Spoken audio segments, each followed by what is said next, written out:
আল্লাহু আকবার। Dhaka medical college, আসসালামু আলাইকুম।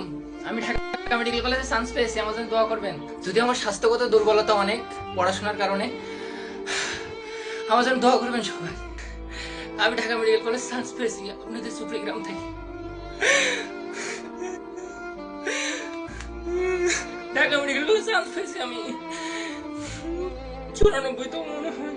দেখা এখানে দেখা। আমার মার্ক হয়েছে 282.25। পজিশন হয়েছে 94তম সারা বাংলাদেশে। পড়তে পড়তে মাথা চুলও নেই আমার। কত কষ্ট করেছি, তিনটা টিউশনি সামলাইছি জীবনে। যদিও আমার স্বাস্থ্য অনেক দুর্বল, আমি কিন্তু এরকম ছিলাম না। দেখতেছেন আমার শরীরের কি অবস্থা, গায়ে মাংস নেই একদম, সারাক্ষণ পড়ে শুধু, খাওয়া দাওয়া করিনি। আমার পজিশন 94তম।